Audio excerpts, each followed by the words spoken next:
Hi friends, welcome back to my channel the daring seeker. ഇന്ന് തമ്മിൽ കണ്ട പോലെ എൻ്റെ സി ഡി സി എക്സ്പയർ ആകാൻ പോവുകയാണ്.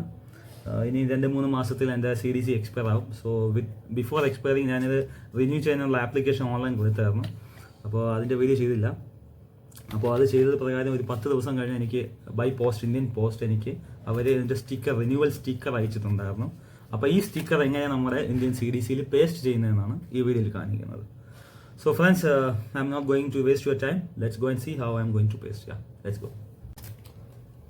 അപ്പോൾ ഇങ്ങനെ ഒരു സ്പീഡ് പോസ്റ്റാണ് ഇവർ അയക്കുന്നത്. ഇത് എനിക്കിപ്പോൾ വന്നിരിക്കുന്ന ചെന്നൈ ഓഫീസിൽ നിന്നാണ് വന്നിരിക്കുന്നത്.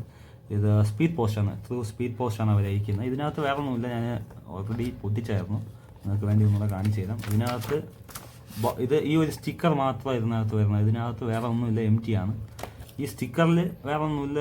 സ്റ്റിക്കറിൽ 10 വർഷത്തേക്ക് period of 10 years with effect from this day എന്ന് പറഞ്ഞാൽ ഇന്നത്തെ ദിവസവും, ഇന്നത്തെ അല്ല, എനിക്ക് 24 എത്തേക്കുന്നത്, 24 ഫെബ്രുവരി.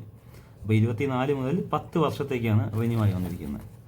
ഓക്കെ, ഇത് നമ്മുടെ ഇന്ത്യൻ സി ഡി സി. അപ്പോൾ ഇതിനകത്ത് ഇത് പേസ്റ്റ് ചെയ്യണം. ഇത് പേസ്റ്റ് ചെയ്യാൻ ഇതിനകത്ത് page number I think 23 or something, അതെ 24 page number 24 space four renewal sticker എന്ന് പറഞ്ഞ ഓപ്ഷൻ ഉണ്ട്. കാണാൻ സാധിക്കുന്നുണ്ടോ എന്ന് അറിയത്തില്ല. Space four renewal sticker. അപ്പോൾ നമ്മൾ ഇത് നമ്മളെ സൈഡ് സ്റ്റിക്കറാണ്.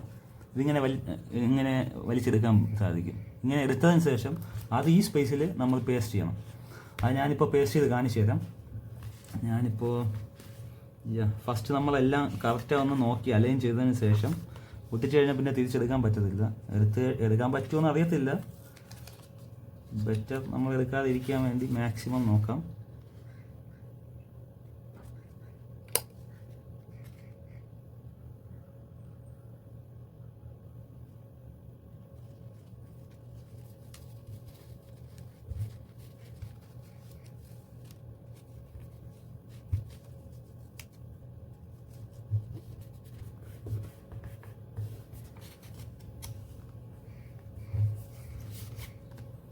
അപ്പോൾ ഞാനിത് സക്സസ്ഫുള്ളി ഒട്ടിച്ചു കഴിഞ്ഞു.